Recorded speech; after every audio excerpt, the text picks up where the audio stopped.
जगन्नाथ महतो कि क्या हुआ, बुद्ध 40-42 वर्षों तक सतत बोलते रहे और सारा एशिया बुद्ध से प्रभावित हुआ। सारा एशिया आंदोलित हो उठा, सिर्फ भारत को छोड़कर। तो या तो कसूर बुद्ध का हो या कसूर भारत का हो। बुद्ध का तो कसूर हो नहीं सकता। हां, अगर कसूर इसको ही कहो तो बात और कि उन्होंने सत्य को जैसा था वैसा ही कह दिया, सीधा सीधा कह दिया, नग्न कह दिया।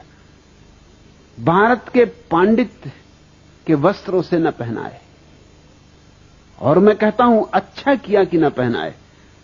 भारत ने माना या न माना, लेकिन बुद्ध ने अपनी ओर से चेष्टा में कोई कमी नहीं की।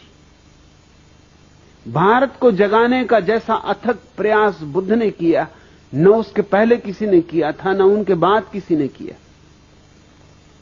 और मैं तुमसे कहता हूं, सत्य के रास्ते पर असफल हो जाना असत्य के रास्ते पर सफल हो जाने से लाख दर्जा बेहतर। बुद्ध की असफलता में भी राम और कृष्ण की सफलता से कहीं ज्यादा मूल्य। बुद्ध एक ही तो बगावती पुरुष।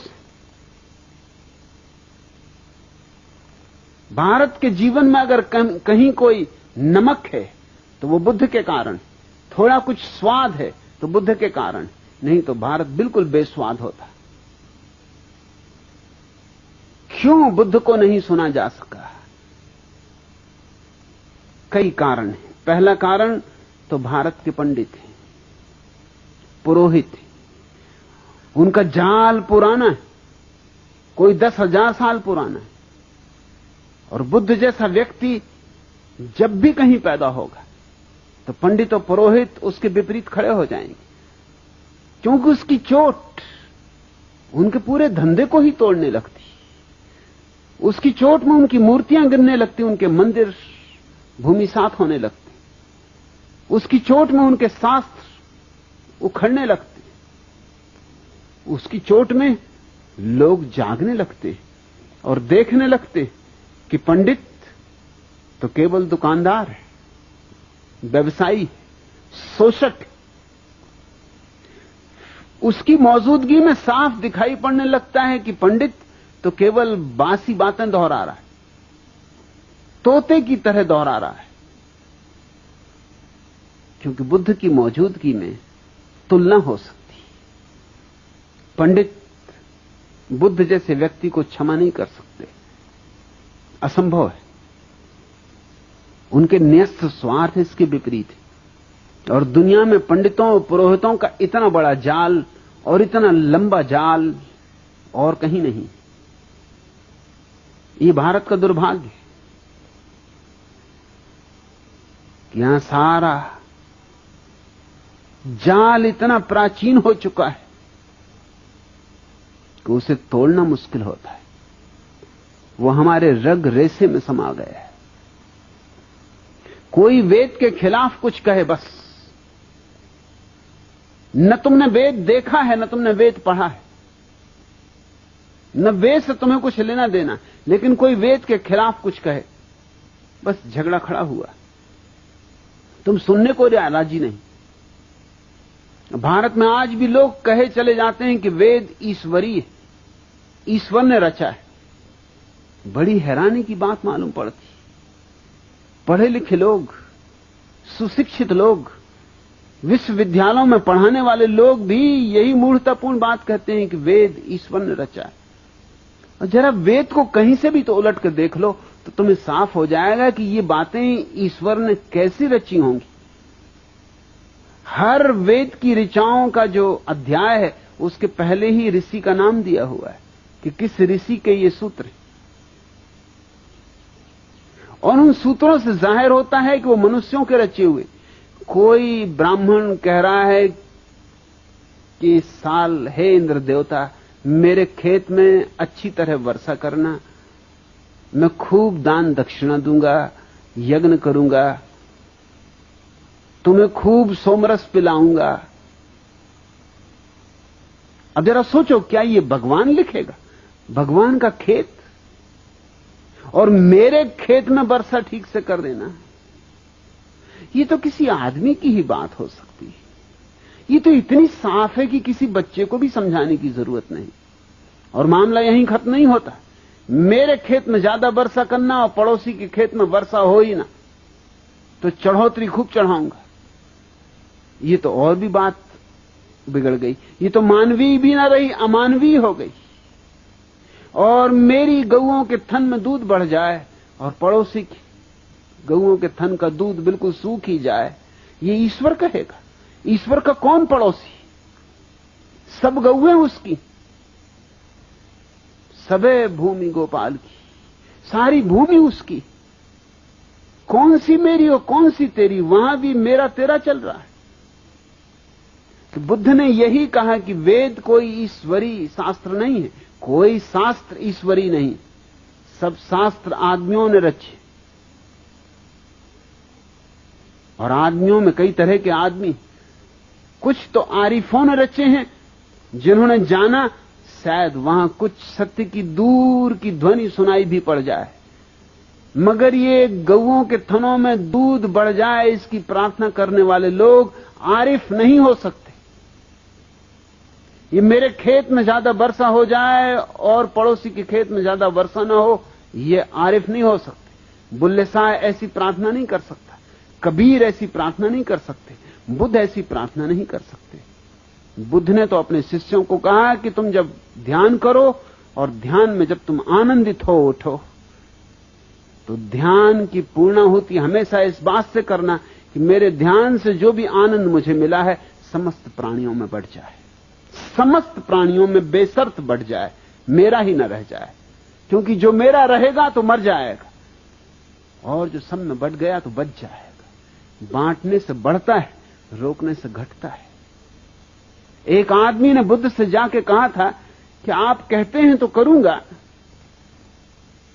इतनी भर आज्ञा चाहता हूं कि मेरा जो पड़ोसी बहुत दुष्ट, उसको छोड़ के मैं कह सकता हूं कि सबको मिल जाए।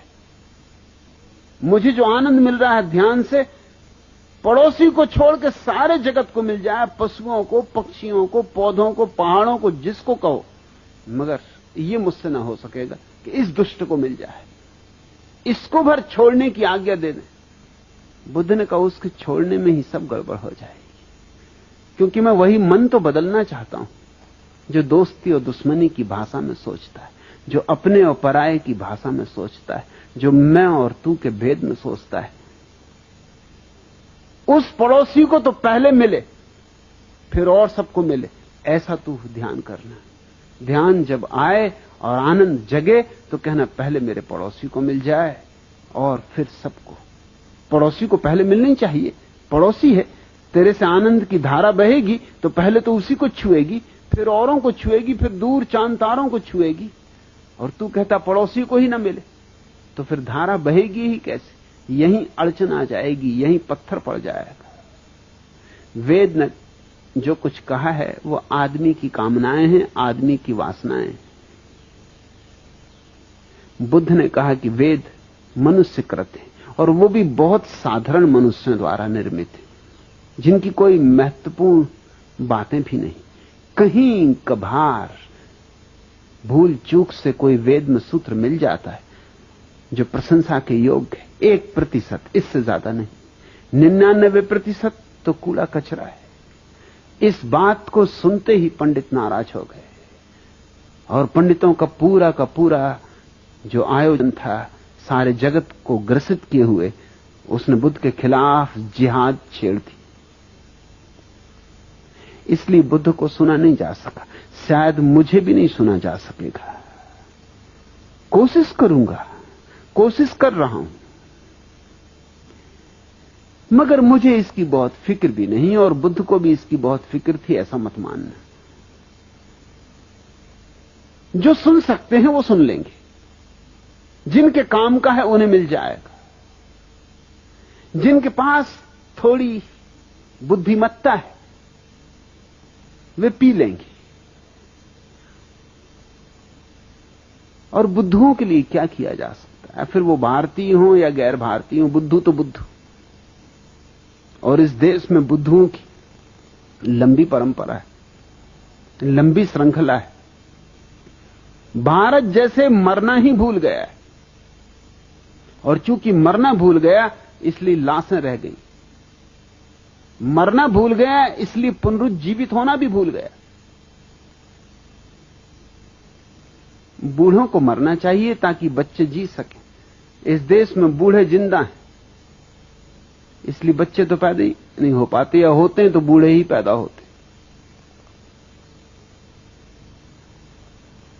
फिर भारत कहने को आस्तिक है, लेकिन वस्तुतः आस्तिक नहीं, नास्तिक है।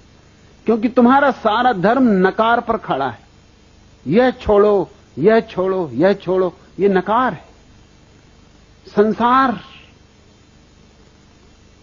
असत्य है, माया है, छोड़ो। घर गृहस्थी माया है, छोड़ो, भागो। ये जो भगोड़ापन है ये नकार है, और जहां नकार है वहां नास्तिकता है। तो हमारी आस्तिकता ऊपर से ओढ़ी हुई राम नाम चदरिया है, भीतर कुछ और चल रहा है, बाहर हम कुछ और ओढ़े बैठे हुए। बुद्ध ने हमारी चदरिया छीन ली और कहा कि पहले अपनी असलियत देखो, क्योंकि असलियत में ही क्रांति हो सकती है। पहले अपने जीवन का सत्य समझो, तो ही तुम्हारे जीवन में क्रांति हो सकती है। और अगर उस सत्य को नहीं देखा तो तुम थोथे आस्तिक बने रहोगे, मगर गहरे में तो तुम नास्तिक ही रहोगे। असली आस्तिक होने के पहले व्यक्ति को नास्तिकता की अग्नि से गुजरना पड़ता है। जिसने नहीं कहना ही नहीं सीखा, वो हां क्या खाक कहेगा। उसकी हां में बल नहीं होगा, उसकी हां नपुंसक होगी। बुद्ध ने नास्तिकता से गुजरने का पाठ दिया, बजाय इसके कि भारत उनके पाठ को सीखता, भारत ने उन्हीं को नास्तिक करार दे दिया। मैं भी तुमसे यही कहता हूं कि पहले नास्तिकता की तलवार से काट डालो सारे अंधविश्वास, सब पाखंड, गिरा दो सब जंजीरें, तोड़ दो सब अंधकार। और जब नास्तिकता से तुम सब सफाई कर चुको तो फिर तुम बीज बो देना फूलों के। उनसे जो फूल खिलेंगे वे आस्तिकता के होंगे। जैसे कोई बगीचा बनाता है तो पहले पत्थर साफ करता है, जमीन गोड़ता है, जड़ें निकालता है, घास पात उखाड़ता है, ये नास्तिकता का काम है। और फिर बीज बोता है, फिर फूल आते हैं, वसंत आता है।